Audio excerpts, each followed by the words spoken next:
Hey guys, ఇవాళ recipe వచ్చేసి capsicum masala curry అనమాట. ఒక గిన్నె తీసేసుకొని దాంట్లో ఆయిల్ వేసేసుకోవాలి. దాంట్లోనే కట్ చేసుకున్న క్యాప్సికమ్ ముక్కలు అనేసి వేసుకొని ఒకసారి ఫ్రై చేసుకోవాలి.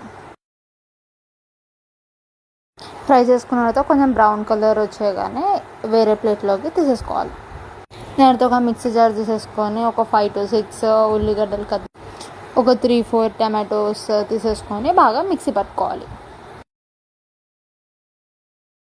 దాని తర్వాత అదే గిన్నెలో ఇంకా కొంచెం ఆయిల్ వేసేసుకొని బిర్యానీ ఆకులు, చిన్న చిన్న కట్ చేసుకున్న ఆనియన్స్, కరివేపాకు, 3-4 పచ్చిమిర్చి వేసేసుకొని బాగా వేపుకోవాలి.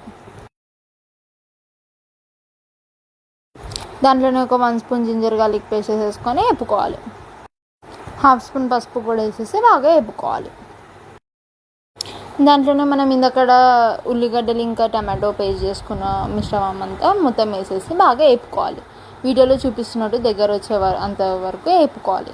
దాంట్లోనే రుచికి సరిపడా ఉప్పు, కారం వేసేసుకొని కొంచెం వేగనివ్వాలి. దాంట్లోనే ఏదైతే మనం ఫ్రై చేసుకున్న క్యాప్సికమ్ ముక్కలు ఉన్నాయో అన్నీ దాంట్లో వేసేసి ఒక్కసారి కలుపుకోవాలి. దాంట్లోనే ఒక 1 గ్లాస్ వాటర్ వేసేసుకొని బాగా ఉడకనివ్వాలి. మసాలా కోసం ఒక ప్యాన్ తీసేసుకొని కొన్ని పల్లీలు, చిన్న చిన్న కట్ చేసుకున్న కొబ్బరి వేసేసుకొని బాగా వేపుకోవాలి. దాని తర్వాత నువ్వులు కూడా బాగా వేపుకోవాలి.